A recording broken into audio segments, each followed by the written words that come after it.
अस्सलाम वालेकुम, welcome back into my YouTube channel. आज का जो हमारा अकाउंटिंग का टॉपिक है उसके अंदर हम ब्रांच अकाउंटिंग की जो हमने लास्ट टाइम पढ़ी थी कंप्यूटेशन, ठीक है, कंप्यूटेशन। और इसके अलावा हमने इनकम स्टेटमेंट लास्ट वीडियो में बनाना सीख लिया है। अगर आपने वो वीडियो नहीं देखी तो हमारे चैनल पे जाके ज़रूर देख लें। और इसके अलावा हमने ब्रांच अकाउंटिंग की जर्नल एंट्रीज़ 20 जर्नल एंट्रीज़ बनाना पहले सीख ली हैं, तो हमारे चैनल पे जाके उसको ज़रूर चेक कर लें ताकि आपके ये टॉपिक मुकम्मल तौर पे समझ आ सके। तो आगे शुरू करते हैं। इसके अलावा हमें ब्रांच अकाउंटिंग का टॉपिक जो है ये एडवांस अकाउंटिंग में हमारा आता है ब्रांच अकाउंटिंग। तो हम उसकी आगे की ट्रांजैक्शन देखते हैं, आगे की जर्नल हम देखेंगे कि कौन कौन सी, इसके अलावा 20 जो हमने पहले किए हैं उसके अलावा और कौन कौन सी एंट्रीज़ इसमें हमें आती हैं, ठीक है। तो यहाँ पे हम सबसे पहले तो हेड ऑफिस और branch book, head office book और ब्रांच की जो बुक है उसके दो हम जर्नल बनाते हैं। ये हमने पहले वीडियो में समझ लिया था कि किस तरीके से होता है। उसके बाद हम देखेंगे कि नंबर 21 एंट्री हमें कौन सी करनी होती है, टू रिकॉर्ड ईयरली डेप्रिसिएशन की एंट्री अच्छा हमें इधर करनी होती है। डेप्रिसिएशन की नॉर्मल एंट्री जो होती है वही हम करेंगे। अच्छा, पहले हमने डेप्रिसिएशन की एक वीडियो जो जो बनाई थी पहले, उसमें हमने डेप्रिसिएशन रिकॉर्ड करना सीखा था, लेकिन वो डेप्रिसिएशन किसका था, वो ब्रांच का था, ठीक है। अब जो हम डेप्रिसिएशन रिकॉर्ड कर रहे हैं वो डायरेक्ट हेड ऑफिस का है, उससे ब्रांच का कोई ताल्लुक नहीं है, इसलिए हम ब्रांच में कोई एंट्री नहीं करेंगे, नो एंट्री लिख देंगे और यहाँ पे हेड ऑफिस में डायरेक्ट एंट्री होगी। डेप्रिसिएशन जो है डेबिट हो जाएगा और अलाउंस फॉर डेप्रिसिएशन क्रेडिट हो जाएगा। जो डेप्रिसिएशन की नॉर्मल एंट्री होती है वही हम करेंगे। अच्छा, इससे पहले जो हमने ब्रांच की जो है डेप्रिसिएशन की थी उसमें हमने क्या किया था, डेप्रिसिएशन तो यहाँ लिखा था और अलाउंस फॉर डेप्रिसिएशन यहाँ लिखा था, ठीक है। और यहाँ पे हमने हेड ऑफिस क्रेडिट करा था और यहाँ पे हमने ब्रांच डेबिट करा था, ठीक है, क्योंकि वो डेप्रिसिएशन ब्रांच का था लेकिन रिकॉर्ड हेड ऑफिस ने किया था, लेकिन ये हेड ऑफिस का डेप्रिसिएशन है और हम डेप्रिसिएशन आप डायरेक्ट रिकॉर्ड कर रहे हैं हेड ऑफिस के अंदर। तो इन दोनों जो है दोनों ट्रांजैक्शन में आप कंफ्यूज नहीं होइएगा। जब आपको डायरेक्ट वो ईयरली डेप्रिसिएशन बताएगा तो आपकी वो डायरेक्ट हेड ऑफिस की होगी, अगर आपको बताएगा ब्रांच की डेप्रिसिएशन है तो वो आपकी ब्रांच की डेप्रिसिएशन होगी। तो दोनों की एंट्रीज अलग अलग बनेगी, ना कि सेम, ठीक है। तो आप कंफ्यूज नहीं होइएगा। उसके बाद है हमारी number 22, to record operating expense. Operating expense जब हमारे होंगे हेड ऑफिस के अंदर, ऑपरेटिंग एक्सपेंस की एंट्री डायरेक्ट होगी, ऑपरेटिंग एक्सपेंस डेबिट और कैश क्रेडिट। जो नॉर्मल ऑपरेटिंग एक्सपेंस की एंट्री होती है वही यहाँ पे होगी। अगर कोई और से भी एक्सपेंस होते हैं हेड ऑफिस के, सैलरीज एक्सपेंस, यूटिलिटीज़ एक्सपेंस, तो वो भी आप यहाँ लिख देंगे और एक्सपेंस के नाम से कैश क्रेडिट कर देंगे।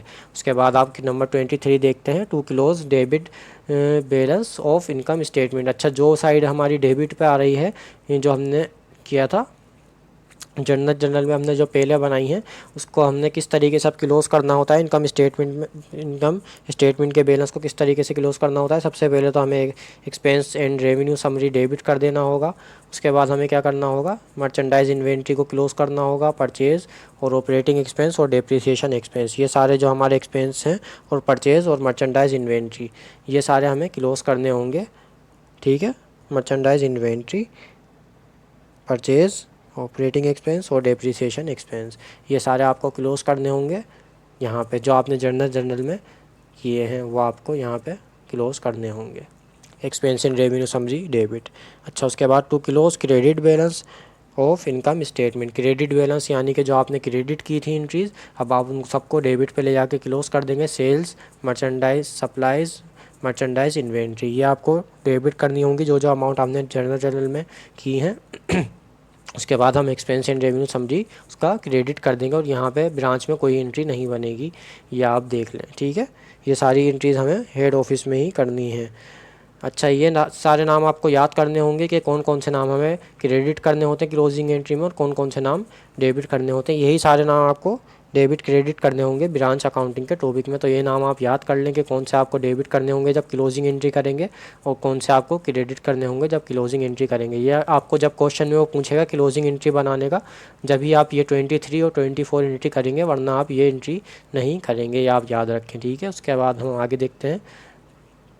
अच्छा, expense and revenue summary, merchandise inventory जो हमने ये 23 24 पढ़ी हैं, ये मैंने यहाँ पे भी लिख दी हैं क्योंकि अभी यहाँ पे इसका काम आने वाला है नंबर 25 के अंदर, ठीक है।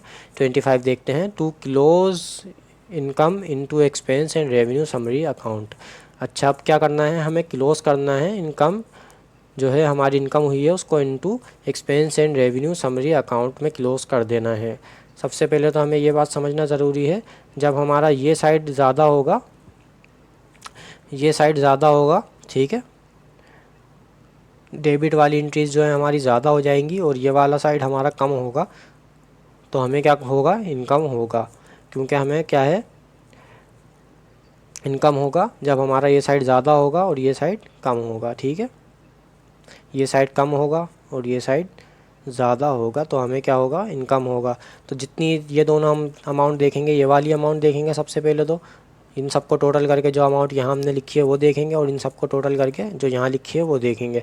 जो बड़ी अमाउंट होगी, मिसाल के तौर पे ये अमाउंट बड़ी है तो इसमें से हम ये वाली नीचे वाली लेस कर देंगे।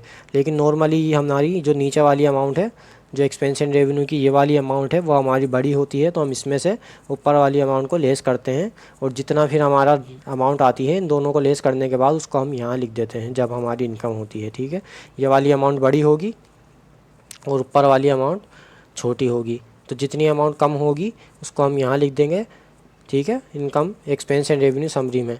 और उसके बाद हम इनकम समरी क्रेडिट कर देंगे जब हमारा प्रॉफिट होगा। और दूसरी एंट्री हम देखते हैं, एंट्री देखते हैं, to close loss into expense and revenue summary. अच्छा, एक्सपेंस जो लॉस होगा हमें वो कब होगा, जब हमने परचेज़ ज़्यादा में किया हो और सेल्स कम में किया हो। तो मतलब यहाँ पे तो हमारी अमाउंट ज़्यादा हो, परचेज़ की अमाउंट हमारी एक्सपेंस इन समरी ज़्यादा हो, लेकिन यहाँ पे एक्सपेंस इन समरी हमारा कम हो। जब यहाँ पे कम होगी अमाउंट और यहाँ पे हमारी ज़्यादा होगी ऊपर वाली में, तो हम ऊपर वाली में से नीचे वाली अमाउंट लेस कर देंगे और जितनी अमाउंट हमारे पास आएगी उसको हम इनकम एंड समरी अकाउंट में क्लोज करेंगे। एक्सपेंस एंड रेवेन्यू समरी हमें क्रेडिट करना होगा जब लॉस होगा और इनकम समरी डेबिट करना होगा। किस अमाउंट से, जब हम इसमें से ऊपर वाली अमाउंट में से ये नीचे वाली अमाउंट लेस करेंगे, तो जितनी अमाउंट बचेगी उसको हम यहाँ लिख देंगे इनकम समरी में और यहाँ पे क्रेडिट कर देंगे एक्सपेंस एंड रेवेन्यू समरी। उम्मीद है आपको समझ आ रहा होगा। अगर नहीं आ रहा तो हम जब इसके 1-2 क्वेश्चन और सोल्व करेंगे तब आपके मुकम्मल समझ आ जाएगा। फ़िलहाल हम इसका मेथड समझ रहे हैं कि किस तरीके से क्लोजिंग एंट्रीज होती हैं। आगे देखते हैं, to close expense and revenue summary account.